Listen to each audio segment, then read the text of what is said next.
ದಯವಿಟ್ಟು ನೀವು ಏರ್ ಫ್ರೈಯರ್ಸ್ ಇಂದ ಮಾಡಿರೋ ಆಹಾರಗಳನ್ನ ತಿನ್ನೋದನ್ನ ನಿಲ್ಸಿ. ನಾನು ನಮ್ ಫ್ರೆಂಡ್ ಮನೆಗೆ ಹೋದ ಒಂದಿನ, ಅವ್ರ ವೈಫ್ ನಗೆಟ್ಸ್ ಕೊಡ್ತೀವಿ ಅಂದ್ರು. ನನಗೆ ನಗೆಟ್ಸ್ ಅಂದ್ರೆ ಗೊತ್ತಿರಲಿಲ್ಲ. ಈ nuggets, veg nuggets, chicken nuggets, chips, main ಆಗಿ ಫ್ರೆಂಚ್ ಫ್ರೈಸ್ ಇವೆಲ್ಲ ಏರ್ ಫ್ರೈ ಅಲ್ಲಿ ಮಾಡ್ತಾರೆ. ಏರ್ ಫ್ರೈ ಅಲ್ಲಿ ಮಾಡಿದಾಗ ಆಕ್ರಿಲಾಮೈಡ್ ಕೆಮಿಕಲ್ ರಿಲೀಸ್ ಆಗುತ್ತೆ. ಅದು ತಿಂದಾಗ ಕ್ಯಾನ್ಸರ್ ಆಗುತ್ತೆ, ಕ್ರಾನ್ಸ್ ಡಿಸೀಸ್ ಆಗುತ್ತೆ, ಅಲ್ಸರೇಟಿವ್ ಕೋಲಿಟಿಸ್ ಆಗುತ್ತೆ, ಬೇರೆ ಏನೇನೋ ಕಾಯಿಲೆಗಳು ಜಠರದಲ್ಲಿ, ಕಾನ್ಸ್ಟಿಪೇಷನ್, ಪೈಲ್ಸ್, ಫಿಷರ್, ಫಿಸ್ಚುಲಾ ಎಲ್ಲ ಆಗುತ್ತೆ.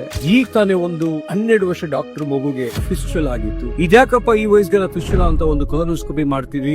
ಆ ಮಗುಗೆ ಕ್ರಾನ್ಸ್ ಡಿಸೀಸ್ ಇತ್ತು. ಈ ಕ್ರಾನ್ಸ್ ಡಿಸೀಸ್ ಗೆ ಕಂಪ್ಲೀಟ್ ಆಗಿ ವಾಸಿ ಆಗಲ್ಲ. ಇದು ಇಂಜೆಕ್ಷನ್ ತಗೋತಾ ಇರಬೇಕು, ಕಡಿಮೆ ಆಗತ್ತೆ, ಜಾಸ್ತಿ ಆಗತ್ತೆ, ಕೊನೆಗೆ ಇದು ಕ್ಯಾನ್ಸರ್ ಆಗಿ ಕನ್ವರ್ಟ್ ಆಗಿ ಸಾಯ್ತದೆ. ಸೊ ದಯವಿಟ್ಟು ನೀವು ಈ ಏರ್ ಫ್ರೈಯರ್ಸ್ ಇಂದ ಮಾಡಿರೋ ಆಹಾರಗಳನ್ನ ತಿನ್ನೋದನ್ನ ನಿಲ್ಸಿ. ಹೊರಗಡೆ ಹೋದಾಗಷ್ಟೇ ದಯವಿಟ್ಟು ಇಂಥ ಆಹಾರಗಳು ತಗೋಬೇಡಿ. ಅಂಗಡಿ ಹೋಗ್ತಾರೆ, ಶೆಲ್ಫ್ ನೋಡ್ತಾರೆ, ನಗೆಟ್ಸ್ ನೋಡ್ತಾರೆ, ತನ್ನ ಮನೇಲಿ ಕರೀತಾರೆ. ಇದನ್ನ ಮಾಡಬೇಡಿ ಯಾವುದೇ ಕಾರಣಕ್ಕೂ. ನಿಮ್ಮ ಆರೋಗ್ಯ, ನಿಮ್ ಮಕ್ಕಳ ಆರೋಗ್ಯ, ನಿಮ್ ಕುಟುಂಬದ ಆರೋಗ್ಯ ನಿಮ್ ಕೈಯಲ್ಲಿದೆ, ಏರ್ ಫ್ರೈಯರ್ ಕೈಯಲ್ಲಿ ಅಲ್ಲ.